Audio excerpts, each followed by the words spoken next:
Hello friends, welcome to Krishna Tutorial Hall and Institute of Mathematics. Learn easy methods to solve mathematical problems. मैं मुकेश, आज मैं आप लोगों के लिए साइंस के कुछ महत्वपूर्ण सवाल लेकर आया हूं। लगभग 50 प्रश्न होंगे। पिछले क्लास में आप लोगों को 100 क्वेश्चन करवाए थे। जो भी बिहार पुलिस के कैंडिडेट हैं और जो एग्ज़ाम देने जा रहे हैं बिहार पुलिस के लिए, उनके लिए बहुत ही महत्वपूर्ण क्वेश्चन है। तो आप लोग से वीडियो के अंत तक बने रहिएगा और पूरा का पूरा क्वेश्चन देखिएगा। ये सारे क्वेश्चन जो प्रीवियस ईयर में पूछे गए हैं और प्रीवियस ईयर में पूछे गए सवाल का जो है आने का बहुत सारा चांसेस रहता है। तो आप लोग वीडियो को बिना स्किप किए पूरा अंतिम तक देखिएगा और वीडियो के लास्ट तक बने रहिएगा। सारे इंपॉर्टेंट क्वेश्चन हैं साइंस के। तो चलिए बिना देर किए शुरू करते हैं आज का क्लास। आज का क्लास शुरू करने से पहले एक बात बताना चाहता हूं, अगर आप चैनल पर नए हैं, पहली बार मेरी वीडियो को देख रहे हैं तो चैनल को सब्सक्राइब कर लीजिए और बेल आइकन को प्रेस कर दीजिए ताकि आपको मेरी रेगुलर आने वाली वीडियो का नोटिफिकेशन मिलता रहे। और मेरी क्लास अगर आपको अच्छा लगता है तो लाइक करना मत भूलिएगा। चलिए शुरू करते हैं आज का क्लास। आइए पहला सवाल लेते हैं। पहला सवाल देखिए आपके सामने कह रहा है कि निम्नलिखित में से कौन सा रोग विटामिन कुपोषण के कारण नहीं होता है। यहाँ पर जो 4 ऑप्शन दिया गया उसमें से देखिए स्कर्वी जो है ये विटामिन से कमी के कारण होता है, बेरी भी होता है, रतुंदी भी। एक है अरक्तता, मतलब खून की कमी होना, ये विटामिन की कमी से नहीं होता है। तो ऑप्शन नंबर ये जो है बिल्कुल सही हो जाएगा। नेक्स्ट क्वेश्चन ये कहता है कि निम्नलिखित में से कौन सी वास्तविक मछली नहीं है। इसका सही आंसर हो जाएगा ऑप्शन नंबर डी, रजत मीन। नेक्स्ट क्वेश्चन ये कहता है कि फल के रस के खमीरीकरण के दौरान कौन सी गैस पैदा होती है। जब भी फल के रस का खमीरीकरण किया जाता है तो उससे जो गैस बनता है उसका नाम है कार्बन डाइऑक्साइड। तो ऑप्शन नंबर डी जो है बिल्कुल सही हो जाएगा। आइए नेक्स्ट क्वेश्चन लेते हैं। क्वेश्चन नंबर 4 देखिए, कहता है मरुदभिद अनुकूलन में पत्तियां रूपांतरित हो जाती हैं, किस में हो जाती हैं ये बताना है। तो ऑप्शन नंबर बी बिल्कुल सही हो जाएगा, सूल में। नेक्स्ट क्वेश्चन देखिए, कहता है शीत निष्क्रियता पाई जाती है, किस में पाई जाती है। मेढकों में, प्राइमेट्स में, मछलियों में, मोलस्क में। इसका सही आंसर जो है वो हो जाएगा प्राइमेट्स में। शीत निष्क्रियता जो है प्राइमेट्स में पाया जाता है। नेक्स्ट क्वेश्चन लेते हैं। क्वेश्चन नंबर 6 देखता है फेफड़ों का पृष्ठ क्षेत्रफल बढ़ जाता है रक्त वाहिनियों द्वारा, वायुकोष्ठों द्वारा, प्लूरा द्वारा, ब्रोंकियोलों द्वारा। तो इसका सही आंसर जो है ऑप्शन नंबर ये हो जाएगा, रक्त वाहिनियों द्वारा। नेक्स्ट क्वेश्चन देखिए, क्वेश्चन नंबर 7, किस प्रकार के कोशिका विभाजन में गुणसूत्र के जोड़े बनते हैं। गुणसूत्र का जोड़ा जो होता है वो 23 जोड़ा होता है, यानी 46 क्रोमोसोम होते हैं मानव में खासकर देखा जाए तो। इसमें अर्धसूत्री विभाजन होता है, इस कारण से जोड़े बनते हैं। तो ऑप्शन नंबर बी बिल्कुल सही हो जाएगा, अर्धसूत्री। नेक्स्ट क्वेश्चन लेते हैं। क्वेश्चन नंबर 8 देखता है निम्नलिखित में से कौन सी पाचक ग्रंथियां नहीं हैं। गुर्दा एवं फुफ्फुस, अकृत एवं अग्न्याशय एवं लार ग्रंथियां, लार ग्रंथियां एवं अकृत। यहाँ पर 2 बार अग्न्याशय लिखा गया है, ऑप्शन होगा अकृत एवं अग्न्याशय। इसका सही आंसर जो हो जाएगा ऑप्शन नंबर ये, गुर्दा एवं फुफ्फुस। गुआनिन और साइटोसिन जुड़े होते हैं, किससे जुड़े होते हैं। तो 3 हाइड्रोजन बंध के द्वारा। ऑप्शन नंबर सी जो है बिल्कुल सही हो जाएगा, 3 हाइड्रोजन बंध के द्वारा। नेक्स्ट क्वेश्चन लेते हैं। क्वेश्चन नंबर 10 देखिए, मेढक का टेडपोल किस रूप में अनुकूलित होता है। तो इसका सही आंसर जो है वो हो जाएगा ऑप्शन नंबर बी, एम्यूनोटेलिक। एम्यूनोटेलिक के द्वारा जो है मेढक का टेडपोल अनुकूलित होता है। चुंबकीय क्षेत्र में रखे धारावाही चालक तार पर लगते हुए बल की दिशा मिलती है, किससे मिलती है। तो फ्लेमिंग के बाएं हस्त के नियम से। चुंबकीय क्षेत्र में धारावाही चालक पर कितना बल लगता है वो चुंबकीय फ्लेमिंग के बाएं हाथ के नियम से प्राप्त होता है। तो ऑप्शन नंबर ये बिल्कुल सही हो जाएगा। आइए नेक्स्ट क्वेश्चन लेते हैं। क्वेश्चन नंबर 12, एक अवतल लेंस के सामने एक वस्तु रखी है, निर्मित प्रतिबिंब होगा, कैसा प्रतिबिंब बनेगा। तो सीधा प्रतिबिंब बनेगा। ऑप्शन नंबर ये जो है बिल्कुल सही हो जाएगा। नेक्स्ट क्वेश्चन देखिए, कहता है कि f बराबर r/2 मान्य है, मतलब फोकस दूरी जो है वक्रता त्रिज्या की आधी होती है। ये दोनों दर्पण में होता है, अवतल दर्पण और उत्तल दर्पण में। तो ऑप्शन नंबर सी बिल्कुल सही हो जाएगा, अवतल तथा उत्तल दोनों दर्पणों के लिए। नेक्स्ट क्वेश्चन देखिए, क्वेश्चन नंबर 14 कह रहा है जब ध्वनि तरंगें चलती हैं तो ये अपने साथ ले जाती हैं, क्या ले जाती हैं? तो ऊर्जा। ऑप्शन नंबर सी बिल्कुल सही हो जाएगा। नेक्स्ट क्वेश्चन देखिए, रॉकेट डैश के सिद्धांत पर कार्य करता है। रॉकेट जो है संवेग संरक्षण के सिद्धांत पर काम करता है, और रॉकेट जब उड़ता है तो वो किस नियम को पालन करता है? तो वो है न्यूटन के तृतीय गति नियम, ये भी याद रखिएगा। यहाँ पर आंसर जो ऑप्शन नंबर डी बिल्कुल सही हो जाएगा, संवेग संरक्षण के सिद्धांत पर कार्य करता है। नेक्स्ट क्वेश्चन लेते हैं, क्वेश्चन नंबर 16। एक किरण एक अवतल दर्पण पर आपतित होती है, अगर यह किरण मुख्य अक्ष के समांतर आती है तो परावर्तित किरण क्या होंगी? तो परावर्तित किरणें जो है वो मुख्य फोकस से होकर गुजरती है हमेशा अवतल दर्पण में। अगर मुख्य अक्ष के समांतर कोई किरणें चलती है तो दर्पण पर आपतित होने के बाद जब परावर्तित होती है तो वो मुख्य फोकस से होकर गुजरती हैं। इस तरह से आप देख सकते हो थोड़ा डायग्राम भी, अगर ये मुख्य अक्ष है, इसके समांतर किरणें है, तो ये जब गुजरेगी तो ये हो जाएगा मुख्य फोकस। नेक्स्ट क्वेश्चन देखिए, क्वेश्चन नंबर 17। एक लंबी प्रणालिका जिससे विद्युत धारा प्रवाहित हो रही हो के अक्ष पर चुंबकीय क्षेत्र B उत्पन्न होता है। अगर विद्युत धारा दुगुनी हो जाए तो नया चुंबकीय क्षेत्र क्या होगा? तो चुंबकीय क्षेत्र भी दुगुनी हो जाएगी। ऑप्शन नंबर बी जो है बिल्कुल सही हो जाएगा। नेक्स्ट क्वेश्चन लेते हैं, क्वेश्चन नंबर 18 देखिए, करा निम्नलिखित में कौन एल्युमिनियम की मिश्र धातु है? एल्युमिनियम की मिश्र धातु जो उसका नाम है मैग्नीशियम। ऑप्शन नंबर डी बिल्कुल सही हो जाएगा। नेक्स्ट क्वेश्चन देखते हैं, विलियन का सांद्रण व्यक्त करने की कौन सी इकाई ताप के प्रभाव से प्रभावित नहीं होती है? मोललता जो है वो ताप के प्रभाव से प्रभावित नहीं होती है। ऑप्शन नंबर बी बिल्कुल सही हो जाएगा। नेक्स्ट क्वेश्चन देखिए, क्वेश्चन नंबर 20। इनमें से कौन सा घरेलू अपशिष्ट जैव अनिम्नीकरणीय नहीं है? तो कागज़ जो है वो जैव अनिम्नीकरणीय नहीं है। ऑप्शन नंबर डी बिल्कुल सही हो जाएगा।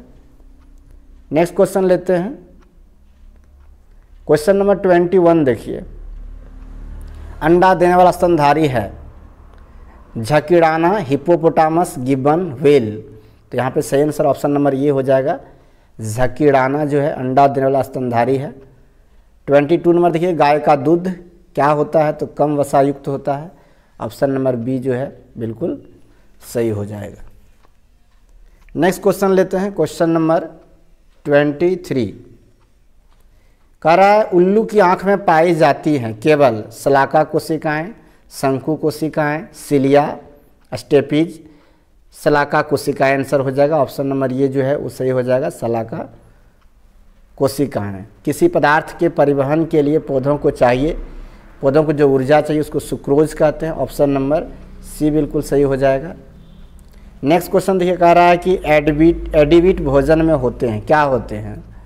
तो रोगनाशक एवं खनिज दोनों होते हैं। ऑप्शन नंबर सी जो है बिल्कुल सही हो जाएगा। नेक्स्ट क्वेश्चन लेते हैं, क्वेश्चन नंबर 26। कह रहा पर फफूंदी है, क्या है? परजीवी, सैप्रोफिटिक, परजीवी एवं सैप्रोफिटिक दोनों उत्पादक। तो ये है परजीवी एवं सैप्रोफिटिक दोनों है। ऑप्शन नंबर सी बिल्कुल सही हो जाएगा। नेक्स्ट क्वेश्चन देखिए, क्वेश्चन नंबर 27। शैवाल, जल पक्षी, बड़ी मछली और छोटी मछली से बनी आहार श्रृंखला में डीडीटी का सांद्रण किस जीव में सबसे अधिक होगा? तो ये होगा छोटी मछली में। ऑप्शन नंबर सी बिल्कुल सही हो जाएगा। नेक्स्ट क्वेश्चन देखिए, क्वेश्चन नंबर 28। एक अवतल लेंस के लिए वस्तु की दूरी का चिन्ह होगा। अवतल लेंस की वस्तु दूरी जो है वो ऋणात्मक होती है। तो ऑप्शन नंबर जो ए है वो बिल्कुल सही हो जाएगा, ऋण चिन्ह होगा। क्वेश्चन नंबर 29 देखिए, कहता है एक व्यक्ति विभिन्न रंगों में अंतर नहीं कर पाता है। पता है यहाँ लिखा गया है, पाता है होगा, नहीं कर पाता है। इस व्यक्ति में निम्नलिखित भाग की समस्या है। क्या भाग की समस्या है? तो कौन सी समस्या है? ऑप्शन नंबर सी बिल्कुल सही हो जाएगा। अगला सवाल कहता है निम्नलिखित में से कौन सा तारामंडल अप्रैल महीने में आकाश के उत्तरी भाग में दिखाई देता है? तो इसका नाम है बृहद सप्तऋषि। ऑप्शन नंबर सी बिल्कुल सही हो जाएगा। नेक्स्ट क्वेश्चन लेते हैं, क्वेश्चन नंबर 31। प्राकृतिक रबर निम्नलिखित का बहुलक है। प्राकृतिक रबर जो है वो आइसोप्रीन का बहुलक होता है। तो ऑप्शन नंबर बी बिल्कुल सही हो जाएगा, आइसोप्रीन। नेक्स्ट क्वेश्चन है क्वेश्चन नंबर 32। सूर्य में उपस्थित नाभिकीय ईंधन है, सूर्य में उपस्थित नाभिकीय ईंधन को हाइड्रोजन कहते हैं। तो ऑप्शन नंबर सी बिल्कुल सही हो जाएगा, हाइड्रोजन। नेक्स्ट क्वेश्चन कहता है कि निम्नलिखित में से कौन जैव मात्रा ऊर्जा का स्रोत नहीं है? लकड़ी, गोबर, मृदा, कोयला। देखिए लकड़ी है, गोबर है, कोयला भी है, लेकिन मृदा ऊर्जा का स्रोत नहीं है। तो ऑप्शन नंबर सी बिल्कुल सही हो जाएगा, मृदा। नेक्स्ट क्वेश्चन लेते हैं क्वेश्चन नंबर 34। 34 कह रहा पदार्थ का सबसे छोटा कण जो पदार्थ की सब विशेषता बताता हो वह है, तो उसको अणु कहते हैं। ऑप्शन नंबर डी बिल्कुल सही हो जाएगा, यौगिक तत्व मिश्रण अणु। अगला सवाल देखिए, कह रहा कि 35 नंबर की तरंगें जो कि धातु में संचरित होती हैं, कौन सी तरंगें होती है धातु में संचरित होने वाली? तो उसमें दोनों तरंग होते हैं, अनुदैर्ध्य तरंग भी और अनुप्रस्थ तरंग भी। तो ऑप्शन नंबर सी बिल्कुल सही हो जाएगा, दोनों ए और बी। नेक्स्ट क्वेश्चन लेते हैं क्वेश्चन नंबर 37। एक चाबी भरी घड़ी की कमानी में, कमनी लिखा गया, कमानी होगा, कमानी में किस प्रकार की ऊर्जा होती है? तो उसमें स्थितिज ऊर्जा होती है। चाबी जब भरते तो इसी ऊर्जा का घड़ी चलने लगती है। तो ऑप्शन नंबर बी बिल्कुल सही हो जाएगा। क्वेश्चन नंबर 38 देखिए, कहता है एक रॉकेट जिस सिद्धांत पर कार्य करता वह है। यहाँ पर देखिए ऑप्शन में अभी कुछ देर पहले हम बताए थे कि संवेग संरक्षण का सिद्धांत होता है, लेकिन ऑप्शन में संवेग संरक्षण का सिद्धांत नहीं दिया है, लेकिन तृतीय गति नियम दिया है गति का। तो न्यूटन का जो गति नियम है तीसरा, वो भी काम करता है। तो ऑप्शन नंबर सी बिल्कुल सही हो जाएगा, गति का तृतीय नियम। अगला सवाल देखिए क्वेश्चन नंबर 39। कह रहा है घरेलू खाना पकाने की गैस द्रवीभूत पेट्रोलियम गैस में मुख्य रूप से होते हैं, क्या होते हैं? तो ब्यूटेन और आइसोब्यूटेन की द्रवीभूत रूप होता है। तो ऑप्शन नंबर जो है डी बिल्कुल सही हो जाएगा। क्वेश्चन नंबर 40 देखिए, रदरफोर्ड के अल्फा कण प्रकीर्णन प्रयोग द्वारा जिसकी खोज हुई वह है। रदरफोर्ड ने जो अल्फा कण प्रकीर्णन किया था उससे प्रोटॉन की खोज हुई थी। तो ऑप्शन नंबर ये बिल्कुल सही हो जाएगा। अगला सवाल लेते हैं क्वेश्चन नंबर 41। करा वह सेल जिसमें विद्युत धारा का उत्पादन रासायनिक अभिक्रिया के फलस्वरूप होता है, इस सेल को क्या कहते हैं? तो विद्युत रासायनिक सेल कहते हैं। ऑप्शन नंबर ये बिल्कुल सही हो जाएगा। अगला सवाल देखिए 42 कहता समांगी सदृश, मतलब जिसका एक समान मिश्रण जो होता है वो कौन सा उदाहरण है? तो गन पाउडर जो है वो समांगी मिश्रण का उदाहरण है। ऑप्शन नंबर ये जो है बिल्कुल सही हो जाएगा। अगला सवाल लेते हैं क्वेश्चन नंबर 43। करा स्फटिक रासायनिक दृष्टिकोण से है, क्या है वो? तो सिलिकॉन ऑक्साइड होता है। ऑप्शन नंबर ये बिल्कुल सही हो जाएगा। अगला सवाल देखिए 44 का था वह तरल जो ऑक्सीकारक तथा अवकारक दोनों की तरह कार्य करता है, क्या है? तो हाइड्रोजन पेरोक्साइड जो है वो ऑक्सीकारक अवकारक दोनों की तरह कार्य करता है। ऑप्शन नंबर डी बिल्कुल सही हो जाएगा। अगला सवाल देखिए 45 कहता निम्नलिखित में से किस अणु में द्विबंधन है? द्विबंधन किसको कहते हैं? जो दो अणुओं का, दो परमाणुओं का जो संयोग करके अपना बंधन पूरा करता है। तो यहाँ पर तो 3 का है, यहाँ भी 3 का है। ऑक्सीजन जो उसमें 2 होता है, ऑक्सीजन की बायतन कक्षा में जो है 6 इलेक्ट्रॉन होता है। तो ये 2-2 का जो है आपस में साझा करके अष्टक पूरा करते हैं। तो इस प्रकार से जो है ये द्विबंधन है इसमें ऑक्सीजन में।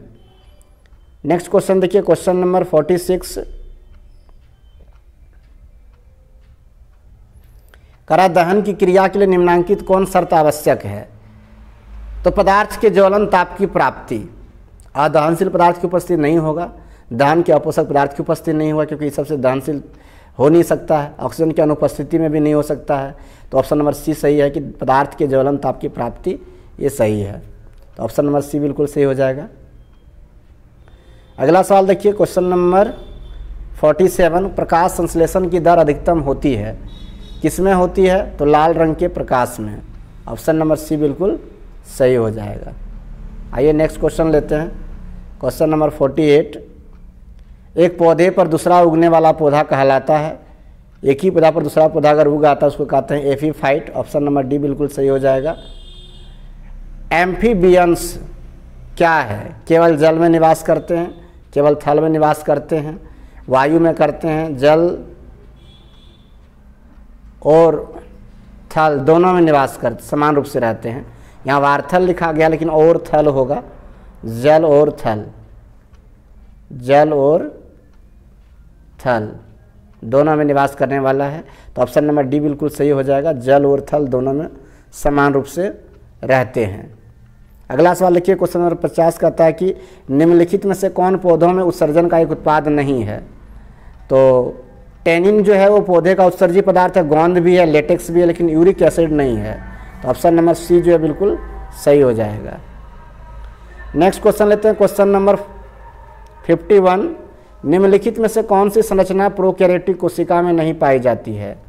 तो केंद्रक झिल्ली, प्रोकैरियोटिक कोशिका में केंद्रक झिल्ली नहीं होता है। ऑप्शन नंबर सी बिल्कुल सही हो जाएगा। क्वेश्चन नंबर 52 देखिए, कहता है फसलों पर DDT छिड़काव से प्रदूषित होता है वायु, मृदा तथा जल, तीनों प्रदूषित हो जाते हैं। ऑप्शन नंबर बी बिल्कुल सही हो जाएगा। अगला सवाल देखिए, क्वेश्चन नंबर 53 कहता है एफ्लॉटिक्सिन नामक विष होगा, नमक नहीं, एफ्लॉटिक्सिन नामक विष उत्पन्न किया जाता है किसके द्वारा, तो फंगस के द्वारा होता है। ऑप्शन नंबर सी बिल्कुल सही हो जाएगा। आइए नेक्स्ट क्वेश्चन लेते हैं, क्वेश्चन नंबर 54, कह रहा है मानव शरीर के किस अंग में रुधिर ऑक्सीजन युक्त होता है। तो ये होता है फेफड़ा में। ऑप्शन नंबर बी बिल्कुल सही हो जाएगा। अगला सवाल देखिए 55 के तहत निम्नलिखित में से कौन सुमेलित युग्म में नहीं है। साल्मोनेला कुष्ठ, plasmodium malaria, taenia solium taeniasis और पैराथॉर्मोन ऑस्टियोपोरोसिस। तो साल्मोनेला से कुष्ठ नहीं होता है, तो ये सही ऑप्शन नंबर ये हो जाएगा, ये सही सुमेलित नहीं है, तो ऑप्शन नंबर ये बिल्कुल सही हो जाएगा। तो ये रहा टोटल 55 क्वेश्चन साइंस के। पिछले दिन मैंने 100 क्वेश्चन करवाया था, अगर उस वीडियो को आपने नहीं देखा है तो देख लीजिएगा। सारे क्वेश्चंस जो है बिहार पुलिस एग्जाम के लिए बहुत इंपॉर्टेंट है, तो सब लोग देख कर जाइएगा और ज़रूर देखिए, क्योंकि सारे सवाल प्रीवियस ईयर में पूछे गए हैं। तो प्रीवियस ईयर के सवाल जो है आने वाली परीक्षा में आने के बहुत चांसेस होते हैं। आई होप आपने पूरा वीडियो देख लिया होगा और अच्छा भी लगा होगा। अच्छा लगा तो लाइक कर दीजिए और ज़्यादा शेयर कर दीजिए, और मेरी वीडियो को पहली बार देख रहे हैं तो चैनल को सब्सक्राइब कर लीजिएगा। तो चलिए मिलते हैं फिर नेक्स्ट क्लास में। आशा क्लास कैसा लगा है कमेंट जरूर बताइएगा। अच्छा लगा तो लाइक कीजिए, ज़्यादा शेयर कीजिए, और नए हैं पहली बार मेरी वीडियो को देख रहे हैं तो चैनल को सब्सक्राइब कर लीजिए।